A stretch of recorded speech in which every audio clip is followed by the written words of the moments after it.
Olá, essa vai ser uma aulinha curta para explicar especificamente o conceito do poder moderador.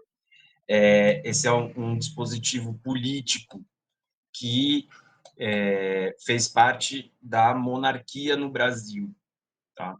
Então, o Brasil, como país, ele é recente, ele acabou de fazer 200 anos em 2022, tá? Ele é de 1822.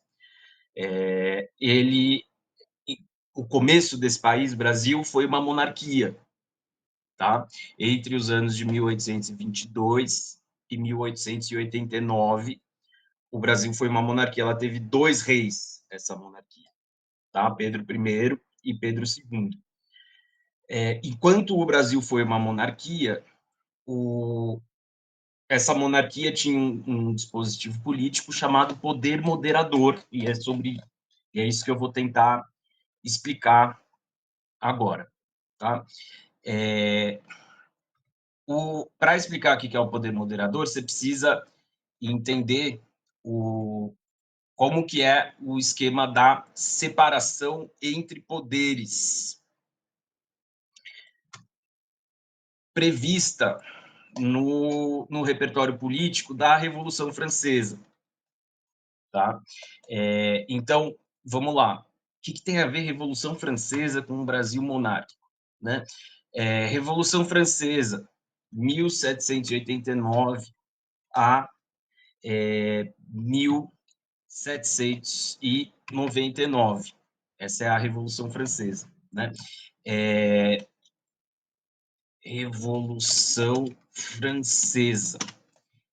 E o poder moderador do Brasil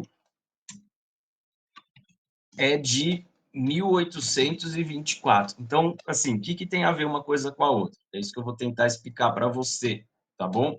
Na verdade, é até de antes da Revolução Francesa, beleza? Tem a Revolução de 1789, ela usa ideias políticas do século XVIII, e alguns caras, alguns filósofos, impactaram muito o ideário, a ideologia da Revolução Francesa, tá? Como não é assunto da aula, não vou ficar me alongando sobre isso, e vou falar sobre esse cara aqui, o Montesquieu, beleza? Que ele queria, o Montesquieu? Que ele fez? Que ele falou? Então, vamos lá. Montesquieu. Vamos aumentar aqui a fonte. Que ele... qual que é a desse cara? Esse cara teorizou sobre a separação entre poderes. Essa que é a dele, beleza? Ele teorizou sobre a separação entre poderes. Por que que ele fez isso? Por que que ele fez isso? Os iluministas, ele é um iluminista, o Montesquieu, tá? Então, os iluministas são pensadores franceses e ingleses, principalmente, que estão preocupados em pensar sobre a política nos anos 1700, no século XVIII, principalmente para contra o poder absolutista, tá? Então, essa é uma teoria política que visa a limitação do poder absolutista. Então, os iluministas, eles estão criticando o absolutismo. E eles estão propondo uma nova sociedade, que em partes a Revolução Francesa vai adotar, para não ter mais o regime absolutista, tá? É uma teoria política que visa conter a concentração de poderes. tá? Então, o que ele pensou, esse cara, o Montesquieu? Ele pensou em fazer da seguinte forma: no absolutismo, que é o que ele estava criticando, o rei, e essa é a ideia da monarquia, o rei tem todos os poderes e manda em tudo, tá? É, a sociedade que esse cara e outros iluministas estão propondo é uma sociedade com menos concentração de poderes. Então, o que ele propõe? Ele propõe que, ao invés de ter tudo concentrado nas mãos de um rei, que a nossa sociedade seja dividida em três poderes. E a gente segue na nossa república e na imensa maior parte das repúblicas ocidentais da nossa atualidade, a gente segue essa receitinha que ele preconizou, beleza? Então, ele diz que o poder tem que estar dividido entre poder legislativo, poder judiciário e poder executivo. Esse é o Montesquieu, beleza? Já vou falar aqui que isso tem a ver com o, o, o poder moderador do Brasil, beleza? O Brasil, quando surge, então, quem que criou o poder moderador do Brasil foi, então, o Montesquieu fez isso lá no século XVIII, aconteceu a Revolução Francesa, e o Estado francês que surge, a grosso modo, segue. Vai ser uma longa trajetória, né? Vai ter o período napoleônico, mas a ideia de Revolução Francesa segue o que o Montesquieu tinha pensado. Separa-se entre três poderes para não ter uma concentração de poderes nas mãos de uma pessoa, beleza? Quando o Brasil foi criado, então o Brasil é colônia de Portugal até 1822, né? E no dia 7 de setembro de 1822 ele vira independente. E quem lidera a independência não era o rei do Brasil, de Portugal, Dom João VI, foi o filho dele. E aí o filho dele inventa um novo país, né, que não existia, existiam diferentes províncias portuguesas na América, em um grande território indígena, diga-se de passagem. Quem inventa esse país é esse cara chamado Pedro I, filho do rei de Portugal. Isso é um assunto aí para confuso, a ideia para o resto da América é muito confuso isso do Brasil surgir como independente nas mãos do filho do rei, né? Normalmente as independências de norte a sul nas Américas, desde a Argentina até Estados Unidos, a independência é contra a monarquia colonizadora. A nossa independência foi pela monarquia colonizadora, isso é um outro assunto lá para a aula de independência, né? Mas foi esse cara aqui, beleza? Esse cara, então, o Pedro I, ele vai criar o Brasil. Não tinha Brasil, beleza? Não tinha Brasil. Ele vai criar um país chamado Brasil no ano de 1822, tá? E aí, como que ele cria o Brasil? Então, assim, você vai criar um país, tá tudo do zero, né? Tudo do zero. Ele vai ter que criar todas as instituições políticas no Brasil. E ele que vai definir como que vai ser a política no Brasil, beleza? Voltando um pouquinho lá para o Montesquieu, por que ele tinha falado em separar poder legislativo, poder judiciário e poder executivo, né? O poder judiciário são os juízes, tá? Então, toda sociedade que tem lei, ela tem conflitos nos termos da lei, né? A lei não resolve muita coisa. Uma porção de conflitos de pessoas dizendo eu estou certo perante a lei e outra pessoa dizendo não, ele não está certo perante a lei. Uma porção de conflitos surge em decorrência disso. Então, tem os juízes para julgar os conflitos. Esse é o poder judiciário. Tá? O poder legislativo, legislar, é fazer as leis. Tá? Então, nessa sociedade que ele imaginou, uma sociedade que tem lei, toda sociedade que tem lei tem conflitos, então o judiciário vai decidir, mas ele decide de onde? Ele decide de acordo com o que está escrito na lei. Quem que escreveu a lei? O poder legislativo, tá? O poder legislativo ele é composto por parlamentares, que no nosso caso aqui no Brasil são os deputados e senadores. Então, a gente vota em deputados e senadores e eles fazem as leis representando a gente, beleza?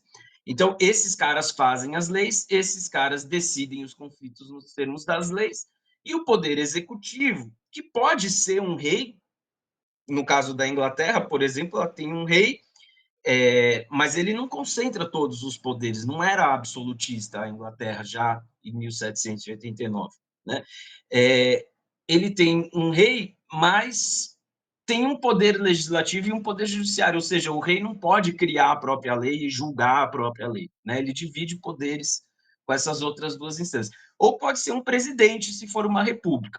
O Brasil surgiu como? Como uma monarquia, tá?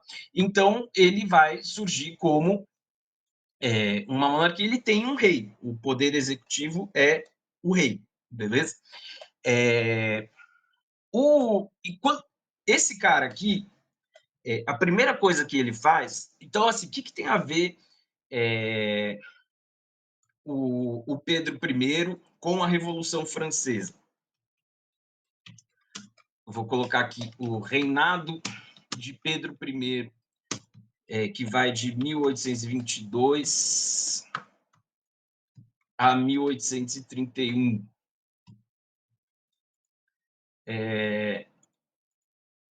O que esse cara tem a ver com a Revolução Francesa? Tem bastante a ver, na verdade. Assim, é uma longa história, mas esse reinado dele só surgiu porque o Napoleão invadiu Portugal e aí o pai dele teve que se mudar para o Brasil. E o Napoleão invadiu Portugal porque ele está expandindo a Revolução Francesa da França para o resto da Europa, o que significa acabar com as monarquias absolutistas vizinhas. Ele fez isso com a Espanha e ele invade Portugal para fazer isso também com Portugal. Mas quando se fala de Portugal no começo dos anos 1800, a principal questão de Portugal é o Brasil, porque é de onde vem o dinheiro de Portugal. Então ele quer acabar com o absolutismo português, assim como ele acabou com o Napoleão quer acabar com o absolutismo português, assim como acabou com o absolutismo espanhol. Os portugueses acabam conseguindo se livrar do Napoleão, porque a monarquia foge para o Brasil e os ingleses ajudam eles a derrotar as tropas napoleônicas em Portugal. Mas aí fica um climão, não só no Brasil, isso no mundo inteiro, todo mundo que faz política está precisando responder essa pergunta. Ei, você faz uma política absolutista ainda, depois de tudo que aconteceu na França, nos Estados Unidos, na Inglaterra, o absolutismo é visto como um atraso, beleza? Um atraso. Então, rola uma pressão, assim, de o Pedro I, esse país que você está criando, o Brasil, se você criar esse país absolutista, vai ser meio estranho, porque vai ficar a impressão de que, na verdade, essa independência aí foi uma forma da monarquia portuguesa manter os seus poderes absolutistas, quando a sociedade portuguesa está querendo uma sociedade que não seja mais absolutista, né? Desde 1820, a população de Portugal fez uma revolução, a Revolução Liberal do Porto também é assunto lá para a aula de independência. Mas a sociedade não queria mais absolutismo, né? Que esse cara vai fazer? Ele vai criar 3 poderes na monarquia brasileira, beleza? Mais ou menos seguindo a receita lá do do Montesquieu. Ele vai criar o poder legislativo, que vai ter a função de legislar, ou seja, criar leis ou alterar as leis que já existem. Ele vai criar o poder executivo, que é quem executa o que está previsto nas leis, né? Arrecada impostos e executa as políticas públicas. E o poder judiciário lá, igualzinho o que previa o Montesquieu, beleza? Só que quando os assessores de Pedro I apresentaram essa estrutura para ele, ele falou assim: então quer dizer que eu vou ser o quê nessa sociedade? Ah, você vai ser chefe do poder executivo. Ah, então quer dizer que eu vou seguir leis que eu não vou criar? Ele está acostumado com o absolutismo. Ele foi criado no absolutismo. No absolutismo, o rei cria a própria lei, o que é fantástico, assim, em termos para quem gosta de poder, para quem quer ter poder, você criar a sua própria lei é um poder incrível. Você seguir a lei de uma outra pessoa, de uma assembleia, né, uma assembleia de deputados e senadores, é péssimo para quem gosta de poder, né? Para quem quer uma sociedade democrática é incrível, mas para quem gosta de poder, de concentrar poderes, é péssimo você seguir a lei que outra pessoa criou. Por quê? Você está amarrado. A lei diz o que você tem que fazer. Você não pode fazer o que você quer, né? Então, o Pedro I ele decidiu criar nessa monarquia brasileira um quarto poder chamado poder moderador. O poder moderador, e eu estou colocando ele aqui acima dos outros três, tá? Porque ele de fato está acima, beleza? Ele de fato está acima dos outros três poderes. O que pressupõe o poder moderador?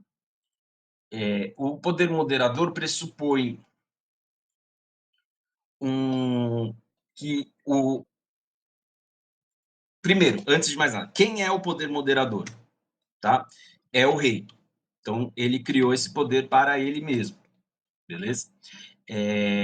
O que faz o poder moderador? Vamos fazer uma nova aqui com essa pergunta. O que faz o poder moderador? O poder moderador, ele está acima dos outros três poderes, entendeu? Então, ele pode.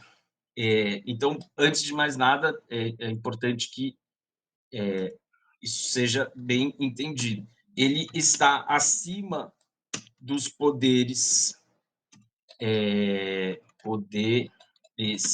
legislativo, executivo e judiciário. Acima, beleza? Ele é mais poderoso. Quem que é o poder moderador? O rei, tá? Teve dois reis na história do Brasil, Pedro I e Pedro II. Está acima do poder, está acima como? O que ele faz? Então, assim, as prerrogativas do poder moderador,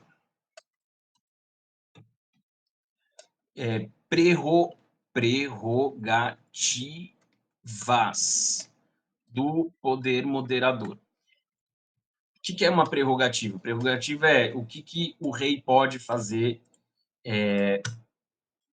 por ter o poder moderador, que foi ele próprio que criou para ele mesmo. As prerrogativas são: ele pode cassar mandatos de deputados e senadores. E ele pode dissolver o poder legislativo. Vou explicar para vocês o que significa cada uma dessas coisas. por que que a Revolução Francesa, os iluministas, propuseram uma sociedade com uma assembleia, né? Um comandante, seja república ou monarquia, no caso os franceses não queriam monarquia, queriam república, e uma assembleia, porque a assembleia vai controlar o presidente. A assembleia vai fazer as leis que o presidente, no caso da república, tem que seguir.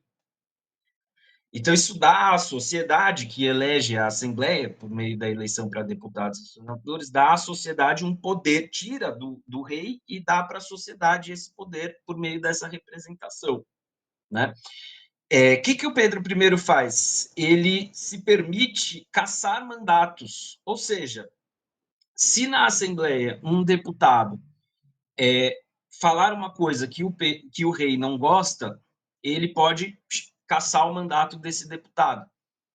E se todos, ou a maioria, tiverem contra o rei, ou falarem coisas que o rei não gosta, ele pode dissolver a Assembleia, que é fechar a Assembleia, e convocar novas eleições.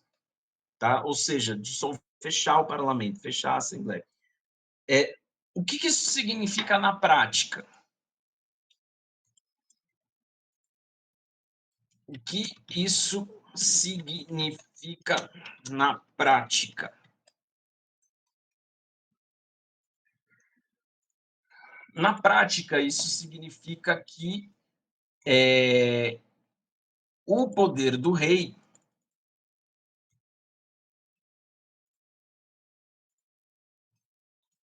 significa que a monarquia brasileira se assemelha muito com o absolutismo, o mesmo absolutismo português de antes. Tá? Por quê? Porque o rei, nesse caso, está acima da sociedade. Então, essa é uma grande questão assim no, no começo do século XIX, né? Nessa que ainda vive a política europeia, e apesar de a gente estar falando do Brasil, a gente está falando de uma monarquia portuguesa que controla o Brasil, ela ainda vive os abalos da Revolução Francesa. E a Revolução Francesa ela preconizou uma sociedade, não só a francesa, a independência dos Estados Unidos, que é de antes da Revolução Francesa, e as revoluções inglesas do 17, né? Preconizaram uma sociedade onde a lei controla o rei. Se for uma monarquia, se for um presidente, substitui rei por presidente. A lei controla o presidente, né? Que é o oposto do que é o absolutismo. No absolutismo, o rei controla a lei. Ele que controla a lei. Então, como que fica o Brasil com esse poder moderador? O rei controla a lei. Não é a lei que controla o rei. Porque se a Assembleia for contra o rei, ele dissolve a Assembleia. E ele, tanto o primeiro quanto o segundo, fizeram isso algumas vezes. Beleza? Então, só que assim, não dá também para dizer que o Brasil monárquico foi absolutista, tá bom? Assim, com caixa alta, sair gritando isso pela o rei controla a lei. Então, aqui uma pergunta: a monarquia brasileira era absolutista? Não dá para afirmar isso também. Então, aparece muito com absolutismo, mas não é uma monarquia absolutista. Por quê? Porque quem estudou a fundo esse assunto, principalmente tem uma professora que é uma referência importante da USP sobre a monarquia brasileira, Miriam Donikoff, ela defende. Tem gente que não concorda com ela, mas ela defende que o Brasil não era uma monarquia absolutista, que era uma monarquia liberal, apesar de se parecer com uma monarquia absolutista, tá? Então, na monarquia brasileira, o rei, seja o Pedro I ou o Pedro II, tem dispositivos para governar de forma absolutista, tá? Mas, na prática, isso que é a tese da Miriam Donikoff, existe um grande pacto, né, por meio das ações do rei com as elites de norte a sul do Brasil, tá? Na prática, o rei negocia muito, até a cassação de um mandato, a dissolução de uma assembleia, ele faz, a maior parte das vezes, as decisões do rei no Brasil, seja o Pedro I ou o Pedro II, na verdade, muito mais o segundo, o primeiro é outra história. As decisões do Pedro II no segundo reinado foram mais negociadas, e aí não é com a sociedade inteira, né, com as elites, do que impostas, entendeu? Então, assim, é uma pergunta capciosa. É absolutista ou não é? Você pode escolher os dois caminhos, tá?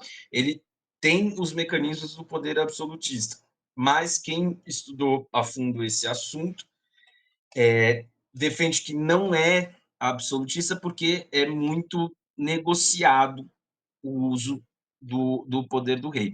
Mas aí também quem estudou muito o absolutismo também vai falar que não dá para falar de absolutismo porque era negociado. Mas, enfim, é um asterisco aí nessa monarquia. Se você quiser falar que ela é uma monarquia liberal, você também vai ter dificuldade por causa disso. Beijo, tchau.